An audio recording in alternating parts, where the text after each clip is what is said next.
And it's my pleasure now to introduce Congresswoman Donna F. Edwards, representing Maryland's 4th Congressional District, 15 years of experience on campaign finance reform, voting rights, and government ethics issues. She was the first member of the House to introduce a constitutional amendment responding to Citizens United, has been actively engaged in educating the public about this effort. We're glad to have you on this side of the rotunda. Please proceed. Thank you, Mr. Chairman, and to all the members of the committee and the ranking member. I really do appreciate the opportunity to be here today to testify. I think this is an important hearing to examine the pending responses to the Supreme Court's decision in Citizens United and the related cases. We don't have any doubt that we've entered into an unprecedented era in our political system, and one in which super PACs seem to rule. One person, one vote seems more appropriate for a history lesson than a description of our current elections process. The danger of Citizens United was heralded by Justice Stevens in his dissenting opinion. He couldn't have been more prescient when he warned that it would, quote, undermine the integrity of elected institutions around the nation. Justice Stevens' warning materialized initially during the 2010 election cycle, but that was just the opening salvo. We've seen at the start of the 2012 Republican presidential primaries the true scope and danger of Citizens United. Restore Our Future, a super PAC supporting former Governor Mitt Romney and run by his former staffers, poured nearly $8 million into Florida. Winning Our Future, a super PAC supported by former Speaker Newt Gingrich, made a $6 million ad buy there. After being targeted by Restore Our Future, Speaker Gingrich concluded, quote, I think it debilitates politics. I think it strengthens millionaires, and it weakens middle-class candidates. I could not agree more. This is an equal opportunity corrosion. Democratic-leaning groups are preparing to play too, even while doing a little catch-up with Republican-leaning groups.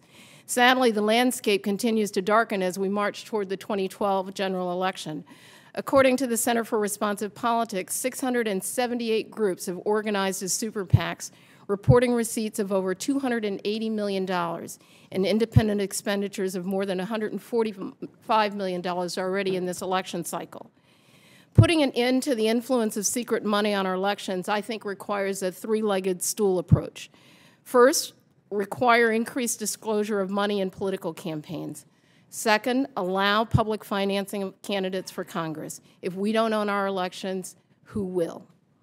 And then thirdly, amend the Constitution to give Congress the authority that it needs to regulate political expenditures. I'm an original co-sponsor of measures that do just that, and Mr. Chairman, I want to thank you for your sponsorship and leadership on the Fair Elections Now Act.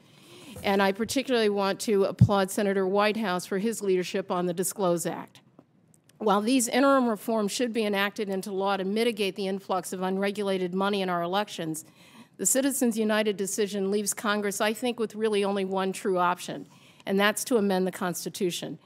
As a lawyer and someone who's dedicated nearly 15 years to working on campaign finance reform, I don't take amending our nation's guiding document lightly either. Indeed, as an advocate and a donor, I spent the better part of my career shunning attempts by reform groups to support constitutional amendments. That all changed with Citizens United. I believe firmly that such bold action is warranted as we face the threat that Citizens United poses to the health of the democracy. In its majority opinion, the court was clear. Congress does not have the authority to regulate these expenditures. I don't agree, but the court did double down on its conclusion in Speech Now and in Bullock. Only an amendment to the Constitution can provide Congress with the authority it needs.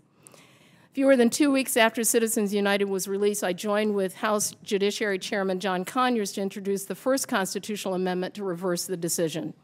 Our amendment would have given specific authority to Congress and the states to regulate corporate expenditures on political activity by imposing content-neutral regulations and restrictions on expenditures of funds for political activity by any corporate entity excluding the media. It's very similar to Senator Baucus's approach. Ranking Member Conyers and I reintroduced our amendment in this Congress. But we're not alone in the fight. I mean, you've already indicated that 14 amendments, 3 in the Senate and 11 in the House, have been introduced during the current Congress. We all agree that corporate money and individual wealth can't dominate our politics any longer. But as usual, the public is way ahead of us. We can see that. 275 cities and towns from Albany to Pittsburgh to Kansas City to Missoula have passed anti-Citizens United resolutions, including my home state of Maryland.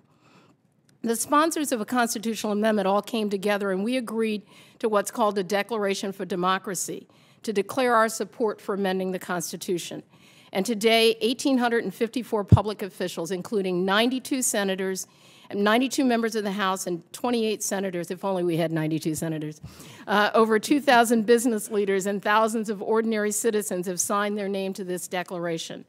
And now some have questioned the need for an amendment, but the Supreme Court has answered that question pretty unequivocally when it overturned the Montana Constitution.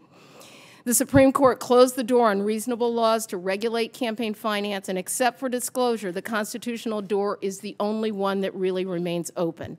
And we owe it to the American people, and Mr. Chairman, I know that you agree, to find the consensus that we need and to walk through the door.